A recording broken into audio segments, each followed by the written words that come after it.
Man, I did not expect that, and we have a lot to talk about here after the Sixers lose blowout fashion, 126-111 to the New Orleans Pelicans. Welcome to the PHLY Sixers postgame show live from the Xfinity studio, along with Derek Kyle. I'm Devon Bree, the president of basketball operations. All of you, man, you might really be taking over here shortly if things don't shape back up for this. You might be the real team. president of basketball operations. I was going to say, we want to clarify, she is not responsible for any of this mess, just to be clear. No, she is not. We are presented by Bet365. Whatever the moments, never ordinary. At Bet365, the only win on the night tonight, just in general. Gambling events? We got it done tonight. Made some Tyrese Maxey over 1.5 steals. Jeremiah Fears had like 6 assists. So we got it done. But man, that was painful. We have an unsung hero that we'll get to, player of the game. Stay tuned for that. We're still going over some stuff with that one. But this one, not good, everybody, as they lose once again, 126-111, trailed by as many as 21 points, Derek, to the New Orleans Pelicans in this one tonight. And just simply not a good outing. We will get to the third quarter because we are going to talk about that, I'm sure. And Bree, are you ready for the main thing? So with that, let's get to the main thing because we want to leave the third quarter for us to really go into it. But this one, not good, everybody. And this team has no juice. And Nick Nurse got a lot of you got to answer a lot of questions, my man. 4 straight now, Derek, for the Sixers in the L column. Can I make an opening statement real quick? Boo! Boo! You suck! Devon and I both talking because we know what's coming. The floor is yours. Honestly, I'm glad Kyle did that because I'm kind of at a loss for words right now. Like, this is a team that they were playing that sucks. Like, they absolutely suck. They have the 4th worst defense in the league. They're playing without one of their 2 best players, a guy in Trey Murphy who just dropped 44 the other night. And you come out and you give up we're not going to talk about a third. You give up 40 points on 16 shots in the third quarter. Are you freaking kidding me? And there's so much about this game that sucked. But man, this was one where, like, a couple minutes in the third quarter, they're up 11. You're like, all right, look, Pelicans stink. They're on the second night of back-to-back. At least it looks like they're taking care of business. And boy, did that turn the wrong way real quickly. The absolute, and look, even when they were playing well, I'm going to use that in air quotes, in the first half, it still felt like, man, once they send 2 at Maxey, they have no idea how to handle that. And you're sitting here like, this has been 3 years of this. How do they have no idea how to handle it? And all of a sudden it turned real quickly. And transition led to open threes. No effort to get back. Miscommunication, or the communication sucked. And then they just quit. And I don't know how many times you can have... Look, we've been talking about the third quarters all gosh darn year. All gosh darn year. And I'm trying my best to keep any of those... To be good for our fast channel partner. Trust me. I'm going to say some words that I never say just to avoid saying the words that I want to say.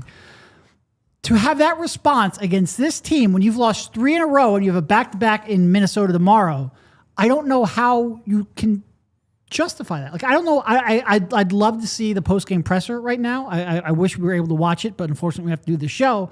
Because how, as a coach, do you talk about this? Like, it really is just, and look, because this is not just a throw it away kind of thing. It can't be. You got a game tomorrow, throw it away. You're going to end up in the play-in. Like, if Joel misses any games outside of the back-to-backs with Paul George out, like, they don't look like a functioning basketball team right now. There's not one thing they do consistently well.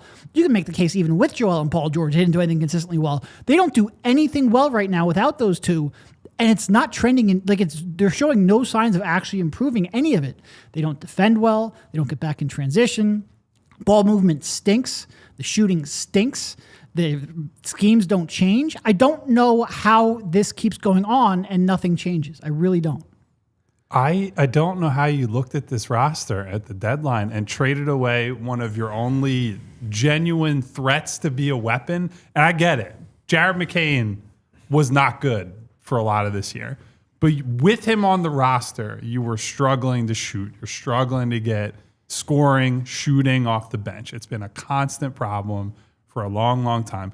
I don't know how you look people in the face after the deadline and honestly say there was nobody that was added that it was an impact player. There was nothing that could be done. We sold high on Jared. Knowing what your problems are and seeing the same things happen over and over and over and over. And so there's a big managerial part of this for sure, right? But then I look at, I'm watching the third quarter and I see the Pelicans, again, bottom 10 team on offense and defense. They're not good at anything. They're not healthy on top of that. They don't have their full complement of guys. Trey Murphy's not even playing tonight. He's one of their best offensive weapons. And they come out and Saddiq Bey and Bryce McGowan's and then later Jordan Poole absolutely light you up from three. And I'm sitting there and I'm like, early in the season, we looked at some of these games, the Magic blowout, and you say, look, Anthony Black went crazy. It's a weird game. You throw it away. You have the one Cavs game. Jalen Tyson is a good shooter, but he's not so good of a shooter that he's going to have games like that all the time. It's like, what do you do? But then you keep having these games. You're in game 56, and you look around and you say, oh my God, another random role player lit them up and changed the game and changed the complexion of the game and changed the momentum, and you have no answers for it. And it's like at a certain point, it just has to be the structure. It has to be the way that you are playing teams, the deliberate choices that you're making with your system, when you're helping, how aggressively you're playing on defense, right? It's a high variance style. And right now, we've talked about this going into the deadline. It's been a subject with people who watch our show regularly. Like, hey, maybe there need to be some, even if you're not making wholesale changes to the structure when you're healthy, you do have to get through this period where Paul George is out bare minimum until March 25th for over a month from now, right? So what are you doing to adjust to that reality? And what are you doing to either juice up the offense or make yourself a whole enough defensive team that you can get to that point without completely cratering? That's on Nurse. Another thing that's on Nurse, and this has driven me crazy for a lot of the year, they're up 8 points at halftime with a specific rotation, right? No Watford. VJ's the first guard sub out. They didn't have the weird big ball lineup of Watford, Walker, Bona. Walker hits some threes. He plays better. And the pattern where VJ comes in to spell Maxey for the minutes that he did, that all works. They're up 8 at halftime. The patterns that they've used are fine. And then the second half, he decides not to do that. He decides, hey, Maxey, while the game is kind of teetering on the edge, now's the time we're going to get you rest. Now's the time that VJ, Grimes, and Cam Payne are the guys who are going to have to run the show. And Justin Edwards, who, by the way, did not play at all in the game up until that point, comes in and is asked to play really important minutes. The Pelicans surge ahead, and just like in that Lakers game, admittedly against a better Lakers team, Austin Reeves going off, they have LeBron, more of an excuse, at least in that one. It's literally the exact same script. You let the game get away in the third, and they hit you with a sledgehammer to open the fourth, and you have no answers. And you know how I know you have no answers? They were killing you from three, and you sat back in a zone. Your answer is to play the defense that's designed to let teams shoot from three and to concede threes because you're taking away the interior. So your answer to the problem was the antithesis to what most people who follow basketball would do when a team is killing you from three. I don't even understand there's no logic behind it. And that's, look, the players are not scot-free. We're going to talk about what they did wrong, what they've done wrong. Joel Embiid and Paul George being absent is the biggest reason that they can't win games. They're two very good, very important players. But when basic decision-making stuff is happening like this, and it's a pattern, and it happens over and over, and you find yourself unable to find answers against a team that's playing DeAndre Jordan and Bryce McGowan's, who just got, congrats to him. He just got converted to a real contract off of a two-way. Great story for him after it looked like he might flame out. When these things keep happening to you, When the Nuggets roll in with basically nobody available and beat you on your home floor, when you go down to New Orleans and they're on the second half of back-to-back, lost to Milwaukee by 20-plus points the night before, and they don't just beat you, they humiliate you the next night, they should all just be embarrassed by that performance. But now they've had, 3 or 4 straight games where the Atlanta game, at least they're in the game. The rest of them, they're not even in the game by the end of the game. Just horrific stuff. So I was going to go with the second night of the back-to-back thing to start because we mentioned it in the pregame. I'm sure most of you knew as you were gearing up for this Saturday night game against the Pelicans that the Pelicans played last night. Second night of a back-to-back. Kyle said they got rocked by the Bucks at home by 21 points.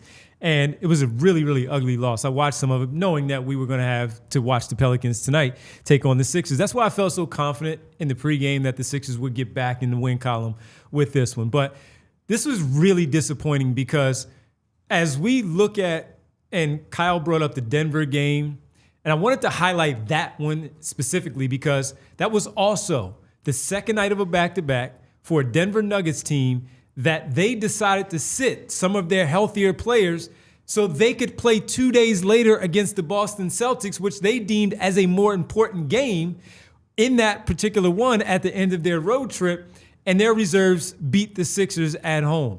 So a pattern has really shown itself with this team, and we've talked a lot about where's the effort, why is there no effort for this particular game, this particular night from this group of players. And it is really, really annoying now to see this. And I have been one that have been pretty steadfast on saying, you know what? Nurse is delivering a message at halftime. I don't know what that message is, but he's delivering a message. The players have to execute whatever that message is coming out of the locker room to get ready for that third quarter.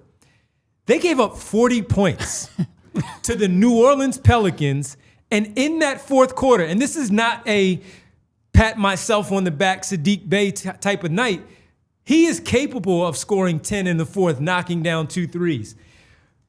Carlo Matkovic came off the bench and scored 9 points in the third quarter, getting fouled on one of those threes, his only 3, getting to another the free bozo throw line. foul among a lot of bozo fouls. Exactly, with 4 from Poole, 5 from Poole, 4 for Jeremiah Fears in that fourth quarter. They shot 75% from the field in the third quarter. Run that back, 75% again from the field for the New Orleans Pelicans. Look, we always talk about the other team are pros too. Mm-hmm. They are proud. They got blown out last night. So whatever the message was from James Borrego after they lost last night, getting ready for this game, they were prepared for it because even though they were trailing the Sixers there in the first half and at the halftime as well, Sixers were up by how much? 11, Derek, in the third quarter early? And then they turned it around and came back and again dropped 40. They should be ashamed of themselves for the effort that they showed there tonight, and that falls on the players. But now I held off as long as possible. This goes at the hands of the coach too. He has to, whatever the message is that is not being received by the players, you have to find something else. Because as Kyle pointed out, this is game 56 for this basketball team with some decent talent that we have lauded them for saying, hey, they have a pretty good roster overall outside of the top 4, where you could see why these players all fit together collectively to be a pretty good Eastern Conference team to maybe win the first round, and who knows what they could do, make it competitive in the second round. They might be lucky to get into the top 6 because they are falling 4 games in a row. Orlando, while they did lose, Miami won again. You have to deal with that. They've won back-to-back games now. I haven't looked at the standings, but they're creeping up. We talked about the Hawks and where it was important of making sure that they win a game against them instead of taking an 0-3 deficit in a 4-game series this season against the Atlanta Hawks. They are creeping up on you. This was ridiculous that they hit a new low the way that they did tonight and losing to this Pelicans team. And while they do have 26 games remaining on the season, sitting here with the record now 30-26, that's 26 more games to go. I just watched the last 4, and they should not be in this position. We gave them final game of a road trip. You're allowed that one, even though that was a disappointing effort. come back, compete against the Knicks, get Joel Embiid back on the floor before going into the All-Star break. We heard all of them say on Wednesday at practice of how they needed the rest. Tyrese Maxey has specifically said, hey, when we get out there on the floor the second half of the season, we have to handle this in a professional way. When we play teams that we're supposed to beat, we have to get professional wins. His words, professional wins. And they should have gotten a professional win tonight, and they did not. And that was far from a professional effort from this group that are now 30-26. And it does not look good going into Minnesota tomorrow to play that team that is, as the guys pointed out in the first half of our shows tonight in the pregame, they have won 3 games in a row, and they are fighting for seeding where they can right now move up to as high as 3 with the Denver Nuggets with a simple win tomorrow and some other things to work out in front of them. They are hungry right now in a tough Western Conference, and that is not going to be easy for the Sixers tomorrow. Yes, they're going to be on the second night of a back-to-back, but right now I have more faith in the Timberwolves, who are waiting for the Sixers after getting smacked the way that they did by the Pelicans to walk into Target Center or whatever center it is now. That is not going to, as we sit here today, I still hope you join us on pregame, but that is not going to be one that I have confidence going into Minnesota tomorrow night against that team. Maxey is the leader of this team. He said we have to have professional efforts and outings against teams like this that you know you're supposed to win. They did not. He did not. That was a really, really bad and ugly loss to this Pelicans team. And circling back to that Denver game, by the way, I just want to say there are a lot of people who, as a result of the Sixers' playoff failures over the years, have gotten into this. Oh, I don't care about the regular season. Like, show me something. Like, I understand that, right? The main point is they can't trust just because a team wins or performs well in the regular season that they can do the same thing in the playoffs. But what I will say is something I've said many times. The regular season does matter because the best teams and the best organizations are people who are going out and, as Tyrese Maxey talked about, setting a standard every single night. I hate having to give credit to both of these organizations for obvious reasons for people who watch the show. But the Boston Celtics, for example, right? Jason Tatum goes down with a devastating injury at the end of last season. They trade guys away specifically because they want to pay less money to this roster. They go into the season thinking it's a retool year. We'll have our pay, we'll see where the chips fall. And those guys in that locker room did not look at that as like, woe is us. Jason's out for the year. Drew Holiday is over in Portland. Al Horford left for Golden State. And we're just going to tuck our tails between our legs and go home and cry and lose every night. They're near the top of the Eastern Conference. The Denver Nuggets had to play without Nikola Jokic for an extended period in the middle of the season and went like 10-6 in those games. And that's 10-6 where Aaron Gordon was missing time. Jamal Murray didn't play in some of those games, like he missed the Sixers game, for example, because that group did not look at it as, oh, well, Jokic is out, Aaron Gordon's out, Jamal Murray's out. That's an excuse for us to say, well, if we lose, oh, well, if the third quarter goes against us, oh, well, at the podium after the game, well, you know, we're missing a guy who scores 30 points a game. We're missing this guy who averages a triple-double. We're missing, you know, X amount of salary in the lineup, because those are organizations and those are locker rooms that take the task seriously every night. And there's a reason they've had more success in the playoffs, too, because there's a standard there. They have established a standard, and there isn't a good enough one here. And I've said for years, I said it last year in particular, as I thought they slow-rolled Joel. Mm-hmm. Joel having the stance that he has now, where he's not playing through injury and he's going to listen to his body, and all that, like, that's all well and good. I'm not criticizing him for saying there's a line that I'm not crossing. But when the team collectively is basically like, well, we're not going to push the line, and if we have to lose in the short term, that's okay. I just think in the long run, it ends up hurting you. Like, you gain from trying to improve yourselves, from trying to push yourselves as a group by not accepting failure like this. And I just think this is a product of a mentality that they have throughout the organization. Like, hey, just get us to April, get us to May. And maybe it pays off. Maybe they just end up being the healthiest team in the league while other teams are losing stars and are more banged up and they're tired. I just do not fundamentally believe in the approach here, the mentality that they play with. I know they certainly didn't plan for Paul George to get suspended for 25 games, but there are organizations that have suffered bigger losses than they have, or as big a losses as they have, and have done a lot better job at managing it. I think We are. But just to follow up real fast, tomorrow's going to tell us a lot. How you handle a loss like this tonight, tomorrow is going to tell us a lot about this team after tomorrow's game takes place. So, like, I agree with you, but we had our post-game show literally thumbnailed, Get Right. This was supposed to be the game that told us a lot. Eventually, we just know. We just know.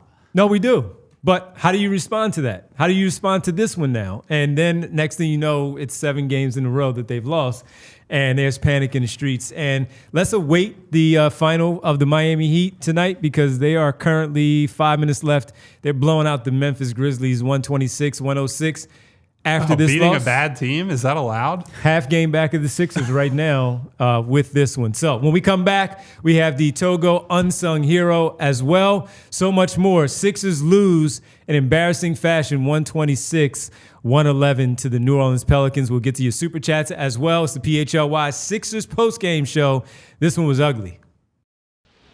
You ever have one of those days where you're moving nonstop and you suddenly realize, whoops, you forgot to eat? It's happened to all of us. That's why I've been loving what Wawa is doing right now. Wawa has a $5 deals all day long, and honestly, it just makes life easier. If you're starting early, you can grab the $5 big breakfast meal deal. We're talking a sizzly, hash browned, and any size hot or iced coffee. That's a full morning win for $5, available from 5 to 11 a.m. Personally, I go with the sausage, egg, and cheese croissant, and I've really been digging the return of the caramel cream coffee. Then later in the day, the value keeps rolling with a roasted chicken sandwich or crispy chicken sandwich created your way starting at $5. And they've even got new teriyaki recipes for a limited time. It's real food, real value, and built for busy days. No planning, no overthinking, just swing in, grab what you need, and keep it moving. Start your day strong and fuel up whenever you need with Wawa's $5 deals. Limited time, exclusions apply. See wawa.com for details. Gotta have a Wawa. Do you really want Tyrese Maxey trying to defend some of the better front court players in the association? No, not really. That's not his strong suit. As talented as he is, you don't want him playing out of place. So it's not worth the risk, time, or the money for the professional basketball team. You need to keep your stars focused on what they do best, and the same goes for your business. You don't want your top people buried in operations, tedious, time-consuming, redundant activities that wear them down overall. You want them to keep your impact players fresh. And that's where Togo comes in, an integrated part of your team, taking the work off your starters' plates so they can focus on what really moves the business forward. Each Togo program includes dedicated staff, custom automations, and U.S.-based processes engineers who act as if they are your point guard overall. At Togo, turning your playbook into performance. You call the plays, we execute your way, and we advise along the journey. Visit harnesstogo.com. That's harnesstogo.com. Scale smarter, work faster, and stay focused on winning. Back here on the PHLY Sixers post-game show. Ugly loss here tonight. 126-111. When I said, and Derek agreed with you, I said back to Big Mock, who said, Devon, they already answered that by responding, getting their doors blown in tonight. And look, you're right. But again, all I am saying is they come back tomorrow. So what are they going to do tomorrow? Probably get their doors blown off, like I already said. But that's easy for me to say. What are they going to do when they go out there on that floor with Anthony Edwards and that Minnesota Timberwolves team? But hey, you're right. I'm saying we all have to watch it. We have to be here pre and post game, and we're going to have to talk about it. And I want to see what else they have, if they have anything. I mainly agree with you there. You know, that probably not, especially after we've seen them play these last few games. But let's see how it all plays out. A lot of super chats. We'll get to those as well as we hang out with you. But let's get to the unsung hero, because it's in a bad way in this particular case, where this is not the Dominic Barlow Award. Tonight's the unsung hero presented by Togo, the leader in operations outsourcing. Derek, let's go to you, because we talked about Nurse, and we probably have to talk about Nurse and somebody else together. Yeah, no, look, I mean, everything that was said about Nurse is, I think, fair. I think there's also just this roster isn't good enough to handle these absences. Like you're relying, and we've talked about this time and time again, you're relying on people that the NBA has mostly cast aside. And some of those players like Kelly Oubre have turned it around and become better versions of themselves. But for the most part, like you're giving huge minutes to Andre Drummond, or at least you'd like to if you could stay out of foul trouble, and Adem Bona, and even Justin Edwards got in there in the second half after not playing, and Cam Payne, who was playing in the Adriatic League like a week ago, and Quentin Grimes, who's been on 4 teams and 4. Like you are buying people at bargain basement, prices because there is $20 gosh darn million between the luxury tax and the second apron. And they just refuse to use it. And they refuse and they refuse and they refuse. And because of that, you end up relying on people on minimum contracts or on two-ways or who were just converted for huge minutes. I have never seen, and I know Vince has been saying this in the chat, I can't believe there's a team in 2026 with this little shooting on the floor. It absolutely blows your mind. It is honestly crazy. It's crazy. And you're talking about a GM who pretty much reinvented the sport with the three-point shot. They can't shoot right now. And again, when you have, these are professional athletes, but they're also humans.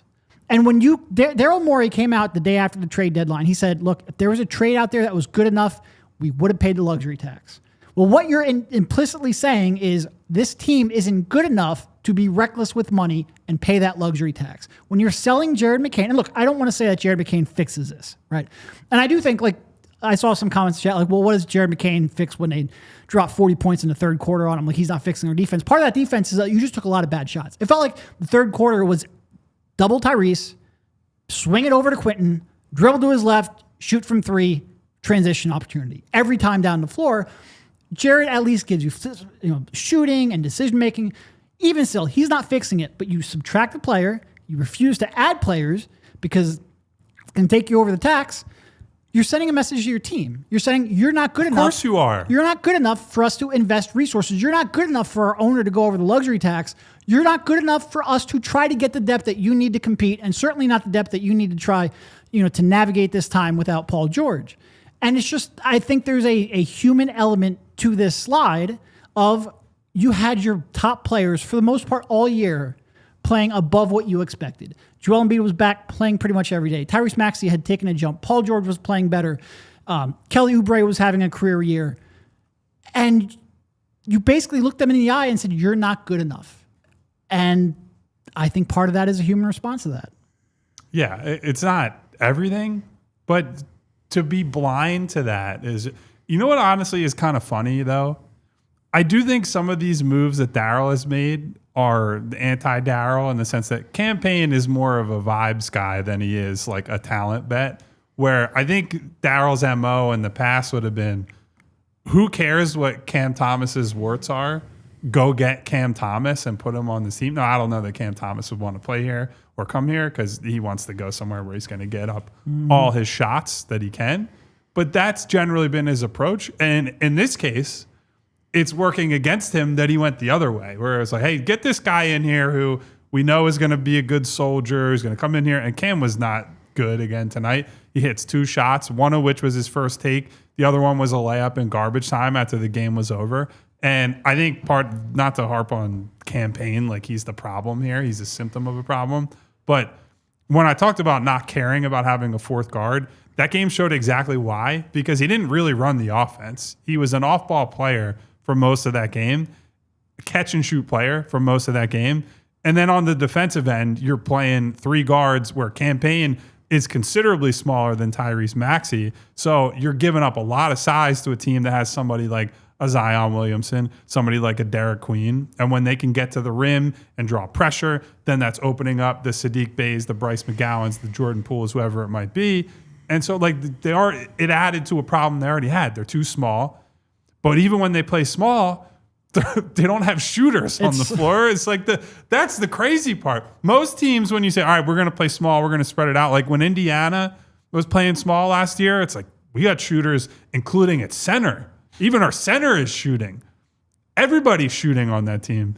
And even like TJ's not a three-point shooter, but he's a really good mid-range player and then a playmaker, and he's a defensive ad on top of that. So they're not gaining what you need to gain to play the types of lineups and to use the type of roster that they have. So the roster right now is not good enough. And to circle back to the Morey and Harris stuff, a lot of this is ultimately because Daryl chose the star path. Daryl said, I'm committing to Paul George, Joel Embiid, Tyrese Maxey. The results when the three of them have been on the floor have been pretty good, but they have not been on the floor anywhere near enough. I don't think they've been dominant or anywhere close to dominant with those three on the floor. In fact, they were losing their minutes last year. That has improved a lot this year, but they're nowhere near good enough to drive a team that's going to win, 50 games or whatever they need to do to get into that like top 4, top 5 in the East type picture. So they're just problems that they've inflicted on themselves, and they've boxed themselves in. So you commit to this 3 max team, inherently the role players will be worse throughout the roster. There's just not enough money to go around unless you have such a bushel of picks and are so good at scouting that you can use those picks to replenish the youth and get cheap, productive guys in there. That's hard to do. But to Derek's point, they also are not spending the money to take chances on guys to give themselves even an opportunity to add rotation players. And I'm not asking for a starting caliber player. We're talking about like a 7th man, an 8th man, a guy who can just come in, play sturdy defense, make some threes, and that's it. We're watching the Magic game as the Sixers game is starting and that game is ending.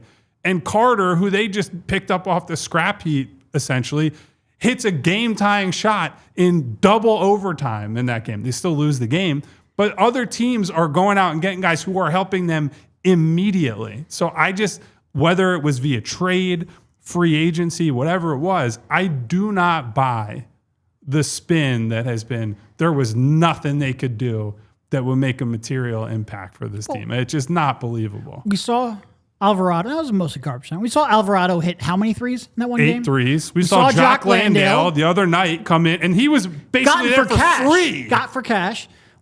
We talked about Io before and after. He was moved for relatively cheap. And look, going back to what Kyle, if you're going to commit to a 3 max lineup, you have to be willing to use every resource at your disposal because you are inherently, held back on the depth you can acquire.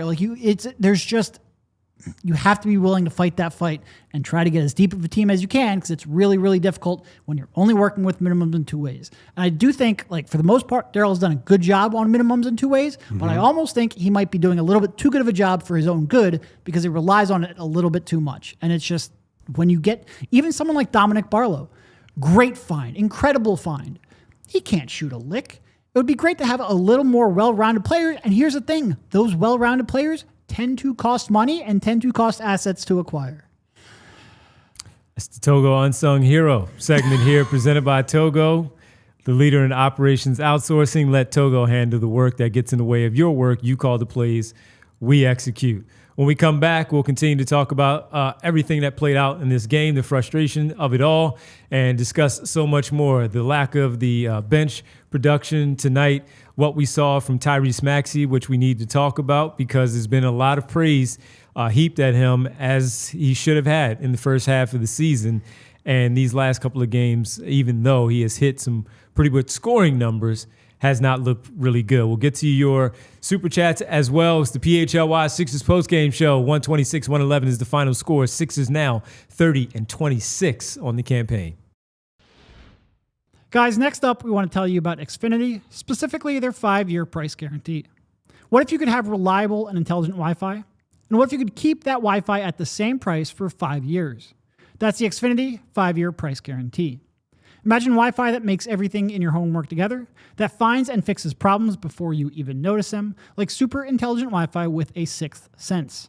And that lets you stream the game even when the whole family's online. All your devices working in perfect harmony for 5 whole years.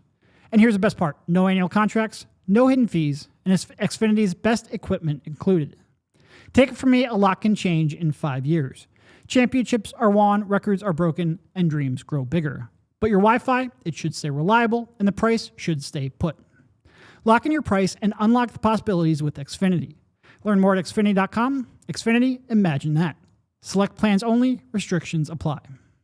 Everybody, let me tell you about a local business that's been helping Philly homeowners and businesses stay pest-free. Evans Pest Control.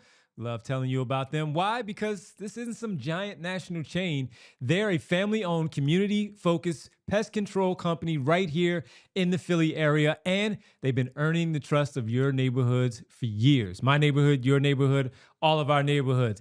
Listen, pests don't knock at the door and say, "Can I come in?" They're unwanted guests, and you want them out. And if you have people in your life, sometimes they drop little crumbs here and there. They don't pick up after themselves. Maybe leave this one on the nightstand.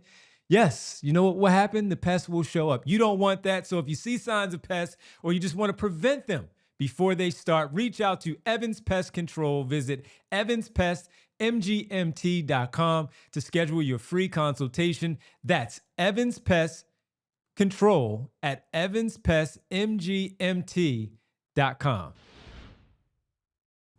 Back here on the PHLY Sixers postgame show. Sixers blown out by the Pelicans, front end of the back-to-back for the Sixers in Minnesota tomorrow. 7 o'clock start, 6:30 pregame for us. We also need to tell you about our sale that's going on, and it comes to a conclusion on Sunday night. 30% off site-wide. It's a clean out, everybody. Clean everything out. I know that's how you feel some about this roster here for the Sixers, but we're just talking about some merchandise here at PHLY. If you like it, you love what you've seen from some things that we have worn, go ahead, take advantage. 30% off right now, site-wide, clean out there at our PHLY locker. You can represent our show here on the PHLY Sixers podcast. Baseball season is creeping up on us. If you like some of the things there, you have an opportunity to get 30% off of anything that you like. Once again, by tomorrow night, done. Do some Blizzard shopping. That's right. Snow, you're sitting in the house, you're frustrated, buy something. Just don't retail therapy. Don't overdo it. Don't put yourself in a bad spot. But delivery will be a little bit delayed. 30% off is a pretty good number. Make sure you check it out at allphly.com. Hit the merchandise button there at the top. Drop down and get yourself some pretty cool things here from PHLY and our locker overall at allphly.com. All right, let's talk about Tyrese Maxey. Please. Not good enough. While his numbers, 27 points, 7 assists, he had 5 steals, 3 rebounds, shot 9 for 23 from the floor. 28 points against the Atlanta Hawks on Thursday, 3 boards, 3 assists, shot 8 for 23 in 39 minutes against the Atlanta Hawks. Loss. New York, 32 points, 9 for 21 from the floor in 32 minutes. And the other loss to the Portland Trail Blazers, 30 points, 10 for 21, 32 minutes, Kyle. And he's still playing a high number of minutes. February, he's still averaging 36 minutes a night in the month of February. Had the All-Star game, obviously, where he played some time out with them as well. But the only reason he only played 36 minutes tonight is because Nurse called it. And he should have called it earlier. He should have. Where he probably should have played 32, 31 minutes. But, yeah, man, as you said, not good enough. And we've talked about him as an all-NBA player, which he most likely will be, worthy of the All-Star conversation, MVP conversation at some point. But things have really started to have a slide for him as of late, and especially when Joel Embiid is not on the floor with him. What are you seeing that has really raised your eyebrows of Tyrese Maxey and the level of play that has dipped? So I think some of it is he's pressing right now. I think that's very clear. This was not a game where it was like he had the kitchen sink thrown at him. There wasn't hard doubles when he crosses half court. That was more against Atlanta. Yeah, like Atlanta really forced him off the ball. Now there were some traps and there were some softer doubles tonight. But I think the problem right now is that he's seeing enough of those, and he saw enough of those against the Pelicans, that when he was getting more stock coverage. So DeAndre Jordan's on the floor. They run a 1-5 pick and roll, and DeAndre is in drop. Maxey's like, I have to shoot here. This has to be a shot. And I don't think that's a successful way for anybody to go about offense. I especially don't think it's a successful way for him to go about offense. When he's at his best, he's just picking his spots naturally. He's working off the ball. Again, an open catch and shoot 3 here. He's cutting off ball, and he's getting like a speed layup. He had a couple of nice ones there tonight. I think A lot of his best work was when they could get him off the ball and he's catching the ball on the move, and then it's just 1-2 dribbles to the rim, score. That was his best stuff downhill. But a lot of the, when he's pulling, I know he can make logo threes and step back jumpers and all that. But I was talking with you during the game, some of those pull up threes in transition where at that point he's probably 1 for 5, 2 for 6, whatever it might have been from 3. And then you push yourself to 2 for 7 with a shot on a pull up 3 in transition when you haven't hit a shot since the first half. It's I don't understand what the decision making is there. And I think the bigger crime is that he actually had a really good start to the game as a playmaker, and he's spreading the ball around the floor. He had that really nice drive and skip pass to the corner to hit Quentin Grimes. Grimes rises up, hits a 3. 5 assists pretty early in that game where he's just trusting people to make the right plays. Kelly Oubre is playing well. VJ was playing well early, but he felt the need for whatever reason, I guess as the guy who is the number one option on a night with no Joel Embiid, to just shoot and shoot and shoot. And I think it was to his and the team's detriment. And I normally am in the camp that in a game like this, he almost can't shoot too many shots. But I think the time that they came in the shot clock, the time they came within the situation of the game, how it was playing out, how they're defending him, how they're defending or not defending his teammates, I don't know what he was seeing tonight. I know that he's frustrated with this situation. He hates to lose. He's said it 100,000 times, and I believe that. But I don't think he has been super helpful to them. He certainly was not very helpful to them in this game. And some of the turnovers that he had tonight, including 2 in end of quarter situations where I've killed him all year. I said among all the great things he's done for this team, he's been one of the worst stars at 2-for-1 situations in the entire league. When he hit the 3 the other night, Derek goes, finally a Well, good then allowed. immediately- They immediately fouled someone on the other end, and he Yes, created did. a 2-for-1 for the other team. Yeah, he Tonight, did. they sent 2 different times, or it was a late 2, and he tried to split the double. Both times turned it over. He was fortunate. Campaign got a steal that turned into that 3 that was waved off on the 1. And then the other one, I think he was also fortunate they either got a stop or somehow bailed him out of that one. But so the spots in the game where it's really just about we're giving the ball to our star and we're letting him walk the clock down and he's got to execute like a basic handoff, basic pick and roll, whatever it might be. He's been really bad at that stuff. So I was very disappointed in him tonight. I thought the other night against Atlanta, it was a lot more personnel. He's making the right decision, and other guys like Trendon Watford were record-scratching possessions. Yeah. I think that was part of why Watford didn't play tonight, because that was a big problem. But tonight, for me, was a really bad decision-making game for Maxey. All right. Want to give Derek more time to talk about Tyrese Maxey. So let's take our last break of the show here. When we come back, Derek will give his thoughts on Tyrese Maxey's game tonight. Then we'll get to our super chats. We'll wrap things up on this Saturday night. Tough one, ugly one, bad one for the Sixers. 126-111. Minnesota in Minnesota tomorrow night. Whew. All right. Final segment on the other side is the PHLY Sixers postgame show. Guys, everybody's got their favorite hard tea, and if you watch the Sixers lately, boy, you really needed some hard tea. But have you ever looked at the can, turn it around to see what's in it? You can't, because they won't tell you while they hide what's inside. Crooked Tea is bragging about it. Crooked Tea brews real USDA organic tea for real flavor with 0 sugar. There is no fake junk hiding behind the label. What you see is what you drink. So if you're having a hard tea during a game, you're out with your friends, you're searching for one at the bar, and you're saying, I don't know, I gotta look at the can. You gotta flip it around and say, if the ingredients aren't there, what am I doing? Put that thing back, then grab a Crooked Tea that has 0 sugar, real tea. They are fully transparent. You know it, Philly. Real recognizes real. So why drink the fake stuff? Crooked Tea, the only thing better is a strip sack in the Super Bowl. Visit crookedtea.com to find it in a store nearest to you. I'm back on the basketball court, everybody. Yes, thanks to Rothman Orthopedics. maybe you need to get back to some activity as well, and Rothman Orthopedics is the place for me. Hopefully it is the same for you. Maybe it's not as serious as mine if it's just joint or muscle pain that keeps you from doing the things that you enjoy, whether it's walking the dog, working out. You got to get ready to shovel too, or just moving comfortably throughout the day. It's time to get the care that you deserve. At Rothman, you'll find expert treatment for injuries and chronic conditions alike with personalized care focused on helping you move better and much sooner. Rothman proudly serves dozens of communities across Pennsylvania, New Jersey, Florida, and with 30-plus convenient offices, urgent cares, and walk-in centers, Rothman is the place for you. I endorse them because they help me with my ACL and my Achilles. I know they can do the same for you. Visit RothmanOrtho.com/PHLY to schedule an appointment today. Rothman Orthopedics, your mobility, our mission.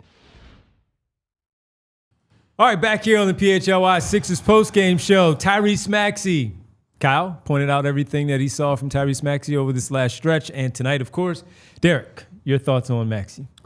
I mean, I think he probably, especially in that third quarter, felt like they sent a couple of traps at him early. He had to get the ball out quickly. And I felt like he was almost like anticipating the next ones. It seemed like a lot of those pull-up threes were like, I know if I hold on to this ball another 3 seconds, I'm getting trapped and they're taking the ball out of my hands. I've got a and by semi-clean, I mean like a pull-up contested 3 from 30. But at that point, that's a good shot compared to what he's getting later in the clock. Yeah. It just seemed like he doesn't really have an ability to manipulate the defense when Joel's out like that, because it feels like he's always anticipating the help coming, the trap coming. And look, he's a 6'2" guard with a team full of non-playmakers and non-shooters behind him. He is maybe the easiest star in the league to trap, in part because of him and his size and his physical limitations, but in part because we're 3 years now where there's just absolutely no secondary playmaking behind him. There's no shooting, there's no spacing. And it just goes back to, like, we've seen this script. Like, we've seen 2 years in a row where Joe's out, they send two at him, you don't have any playmakers behind him, and even if he gets the ball out semi-cleanly, the defense can recover because nobody's making a decisive shot. Nobody's taking that shot quickly. Nobody has the ability to attack off the dribble even against an unset defense, so you just end up resetting. Like, the Sixers breaking that trap usually just results in them resetting the offense and having less time on the clock. And to have seen that play out 2 years in a row and have somehow less shooting on the floor around them, it really is amazing. And like, to start the year, it was like, all right, look, we finally have an environment where we can, try to evaluate Tyrese as the lead guy. But then all of a sudden, Quentin Grimes can't play basketball for 2 months straight. Jared McCain is traded. Paul George is suspended. And now we're right back to square one, but in almost a worse environment for him. And I do think both arguments are true. He is just not doing enough as leading the offense. Like, there's just not a plan of attack. And also, I do think this is a pretty bad environment for him. It's a poorly built roster when Embiid and Paul George are out. And it's interesting because when they're 8 games over 500, 30-22 at that time on the West Coast when they're winning those games, and we're looking at it, we're giving the credit, we see how things are playing out. George is already out, but Embiid is playing until that final one. And we look at this team and we say, okay, they have enough in terms of when it comes to everything that they're going to need to keep themselves in that top 6. But when the guys go down, we pointed out when Paul George went down that he is the true second or third ball handler in terms of helping Tyrese Maxey out. Of course, VJ Edgecombe, but the one you really, really want to trust there is Paul George because of his experience in helping Tyrese Maxey to play off the ball a little bit more. And we're seeing all the issues that pop up now when it's just him out there. And he's not off the hook, but it certainly doesn't look good with the other guys that are out there on the floor with him, to run with him, to try to help him win these basketball games. It's a totally different roster. And the conversation that you're seeing in the chat, that we're seeing everybody, we see all of you. There are a lot of people in there, too many of you to see every single one, but to know what some of you have said in the past about this roster and seeing how it looks right now, certainly after a 4-game losing streak and how Maxey is playing, it's understandable, of course, why people feel the way that they do. It's just really interesting to see how it is all pretty much just put out there right now in the moment as things are going real bad for this basketball team. Doesn't seem, I mean, obviously you guys don't have confidence in what your team is right now. Blow it up, build around VJ. I see all this stuff here in there. Max, of course, going back and forth, talking to X a little bit of how Embiid's unreliable. I know he is unreliable, but they're also a different basketball team when he is out there. So they got to get it together. Now they are sitting there with 26 games left. Paul George, as the guys have pointed out, March 25th. That's the first time you can see him back out there with 10 games remaining, and we don't know what that's going to look like either. And we don't know when Joel Embiid is going to be back on the floor either. He was on the bench. He did travel with the team. He's on the bench. But this is ugly. This is not good.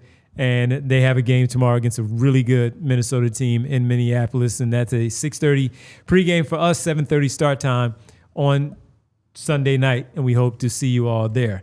All right, let's get to these Super Chats because we have quite a few that we want to give you guys some time as we talk about these Super Chats. And let's see. The first one that we do have. Marcus is in here who says, who's the leader on the court for the 76ers? Intentions mean well, but yikes. It's supposed to be Tyrese Maxey when he's out there on the floor. That's the answer. Yeah. If he's out there by himself, it's supposed to be him.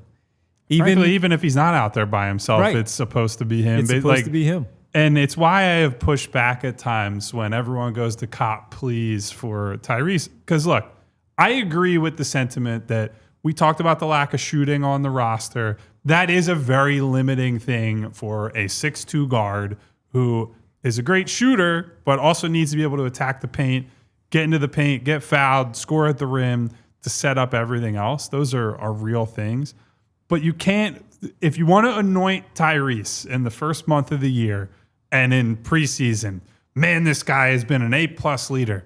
He's scoring 30 points a game. He should be an MVP. You can't then also, when things are going poorly, be like, well, it's everybody else's fault. It's Joel Embiid's fault. And that's, again, not the main problem. The main problem, I agree, is Joel Embiid isn't on the floor.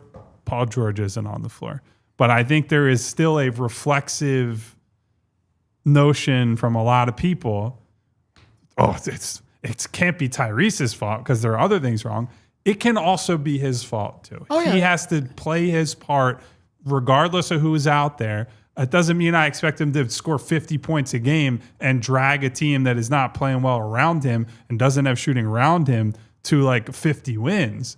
But it certainly can be better than it was tonight. No, it is a yes and situation. Exactly. Yes, the pieces around Tyrese make it easy to take the ball out of his hands, and Tyrese has to be better. And his decision making was just like those pull up threes were not good enough. Like that is not good enough offense. Those aren't good enough shots. There's too much time left on the clock.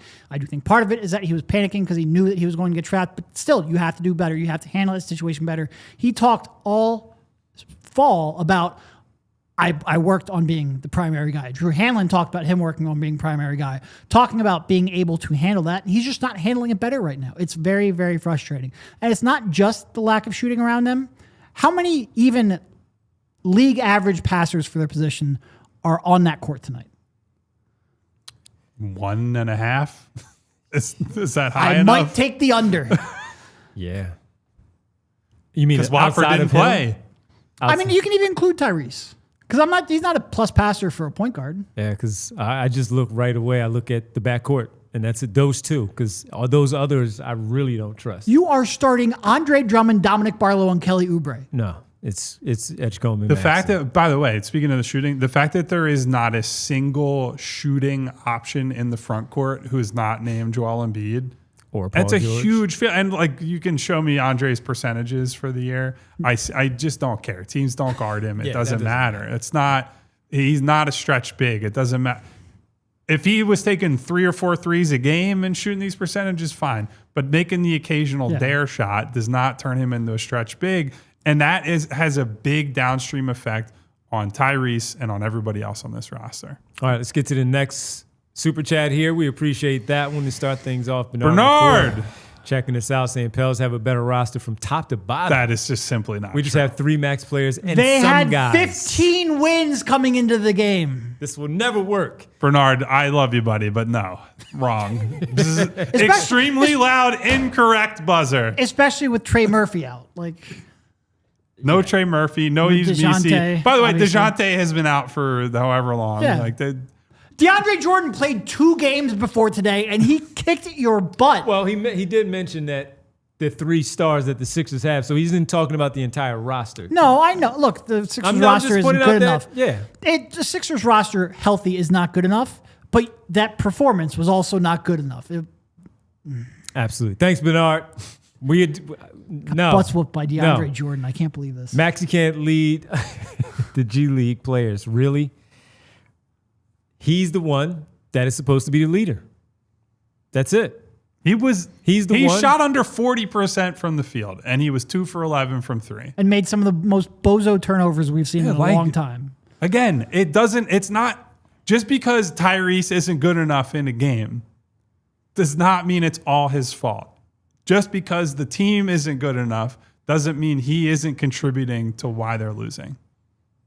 Is that clear? Do we all agree? Can we all agree on that? I agree. I agree. Yeah. Look, frustrated, I know, but he can lead. But what are they doing to help him while he's out there on the floor, too? Mm-hmm. As you said, they're G League players. How's he going to win when you have those G League players? Can I, real quick, related to this? I do feel like a big pivot point that they lost on with this roster is Justin Edwards. I think they were relying pretty heavily on, if you just look at how the roster was constructed, he needed to have a genuine step forward year, or at least like roughly as good as last year. And he's been basically unplayable for large stretches of the season and out of the rotation. That's left them without another wing option on a team that it's like Paul, Kelly, and that's now it because Justin isn't playing. No, all of their second-year guys took a step back. And I'm going to include Jared in there before he got traded. And that has been devastating for sure. Yep. Appreciate it, Bernard. Let's go to the next super chat here. Marty Bones. Got Bones. Why would you play hard or play at all when ownership shows it doesn't care about winning? Also, Nurse is one-dimensional and overplaying our guys. Points were made. Yeah. No, look, I mean, I brought that up earlier. There's a human element to this for sure. I'll repeat what I said. I know for a fact not everybody was very happy about how this played out because they said as much to me. Yep. All right. Let's keep it moving. What do we have next here? Super chat. Skunk Riley. Haiku. My guy. This haiku is titled Done. I'm done. I'm done. I'm done, donezo. Done, dizzy done. Thank you, Skunk. That might have been your best work yet, I think. Anything else, fellas? That's the last one.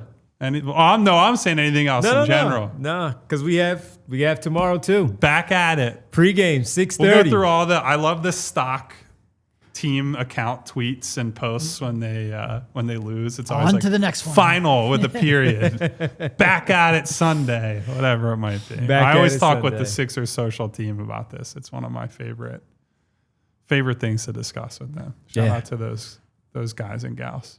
Well, this one was a tough one, everybody, but as they say, get right back at it tomorrow. Does it just feel like a couple days ago when they were 3-1 on that West Coast road trip and things looked good? That's why I said 8 games over 500. The chat was a lot different after looking at their team at 30-22 going into that final game, but things have since changed when you lose 4 games in a row, 3 of which are blowouts, and this one shouldn't have lost this basketball game. Let's hit a little overtime as we go in and give our shout-outs and say goodnight to everybody. Thanks on the television side. We'll be back tomorrow 6:30 for Sixers Wolves right here on the PHLY Sixers pregame show. Everybody, you're going to be in the house because we got that snow coming. Hopefully they're wrong. The house too. Nice little uplifting message there, Devon. Hopefully they are wrong. Please be wrong, but it seems like they're kind of right. Let's get to the world famous. It's the roll call. Thank you, everybody, for being here and listening to us rant about this clown car of a basketball franchise because, frankly, sometimes I wonder what we're all doing following this team in the first place. It feels like they built the practice facility on like an ancient burial ground, or they made some kind of ritualistic sacrifice that led us down this dark path. Maybe the anti-tanking people really were right all along, that they were. By the way, speaking of tanking and draft picks, we didn't talk about VJ at all. Not good in the second half. No. Another big reason they lost, because he was good until he wasn't, and then things went off a cliff. Wanted to make sure we mentioned that, because Tyrese is going to take a lot of blame. The number 3 overall pick who's winning should probably get mentioned too. Anyway, I think that's it. Thank you to Mom's grandchildren. Actually, first and foremost, thank you to Mom, of course. Happy birthday, Nona. Happy birthday. Supporting us always. Hanging out here. I know she's on the mend right now as well. So thank you to Nona for spending her birthday along with us. Get better. Feel better soon. Thank you to Nicholas, Satirical Zero, Rich P, Stacy Smith, Go Sir get him, Schmooey, Alden Network, Eric, Vic, Big Mac in the building. It's a pretty good sandwich. The Bull RJ, Phil W. RJ, what up? Phil. Phil W. As Kelly Oubre's agent. Pretty good game for about 2.5 quarters before everything. Back home. Yeah. Back home. Yeah. Oh, look at that. Austin Krell with nothing to say, just a super chat. There you go. He got a mention. First time for everything, I suppose. Thank you to X-Man, Jay to Jungle, D'Angelo. I ain't black, I'm OJ. Bree can cut that for future use. Thank you to D'Angelo, Mello 3-point, Marty Bones with a super chat. W.R. Ferguson, Eugene Ross, Mr. James 27, Mr. Hop Out with that 4-4. Come on, man. I'm dying. Thank you to Jack Reacher, to June, to Sean Comp, PHLY guy, I Gavini, Andrew Sharp, Maple, Walter Phillips, Theo, Marcus Blackstock. What up, Mark? With a super chat. Thank you to Marcus. Philly, Nico, Val, Jess, Hedfa, Music Lover, Hey, Kyle ladies. Wright, James Notor, who notoriously said, only I am allowed to answer a question during pregame, and then came back in the chat and said, this is why Kyle only gets the question. So thank you to James, apparently my number one supporter. Thank you to Vince You're the only Pellegrini. one around the team, man. Thank you to Vince Pellegrini, Phil Evans, Solomon Leach, Greeny Green, Remo K. What Who up, else were our James? super chatters? I know we had Skunk Riley. I know we had Bernard McCoy. And I think I got everybody else in Pat there. Venus, what up? Thank you to Corporate B Pump, who says VJ Stinker. I knew he would show up. I knew it. Thank you to K Fergie. Thank you to Arizona Ron. Thank you to all of our wonderful people all across the country and, frankly, the world. Go stock up on your Wawa while you're snowed in. Marty Bones, it's like... Put it in the fridge. It's probably around noon-ish, midday in New Yeah. Zealand, which is where Marty's from. So, Marty, thank you for checking in. W.R. Ferguson, thank you for checking in. Thank you, everybody, for being here. Oh, Austin actually wants a question. What do you make of the pace urgency on offense? Stinks! Good night, Austin. I mean, the thing is, they're urgent when they shouldn't be, and they're not urgent when they should. Maxey's taking pull-up threes with 18 on the clock when he's in the middle of a stinker, and then when they actually need to like get into some sets and move, it's not there. Nobody's moving, and it's a lot of side to side. It's the same thing we said last year. Side to side, no motion, no movement, no cutting. It's brutal. Thank you, everybody. Thank you. Regardless of whether I said your name or not, and I know I didn't say everybody because it's just hard to write down names while you're talking for an hour and trying to pay attention to your friends here on the set. But thank you to all of you for the support, for hanging out with us. Thank you, of course, to super producer Bree. The best way you can thank Bree is hit the thumbs up button on this damn video to say, we're having fun here, even when we're not having fun. You like the content. You like the crew. You like what Bree's doing behind the scenes. I know you like that at the very least. It takes 1 second of your time to hit that thumbs up button. It makes a big difference for us. So do that for me, please. And on the way out, hit the subscribe button, hit the bell icon so you can get notifications each and every time that we go live. Next time will be, as Devon said, 6:30 tomorrow night, Sunday night, for Minnesota Wolves Sixers pregame. And then post-game afterward, we'll see if Joel Embiid plays. We'll see if they take a shit on the court in the third quarter yet again. Who knows? Who knows? Say what? I see you in there. I didn't see you earlier. Hello to you, my friend, up, say as what? well. And K Fergie says, stay safe, you three. That's right. It's us four. All four That of is us. 4. We leave Thank as you, a though, K. contingent. Fergie. Thank you to K. Fergie. On the way out, as I always say, everyone stay safe. Take care of one another, especially in that snow. Stay safe. Goodbye, everybody. See ya. We all silly like the mayor.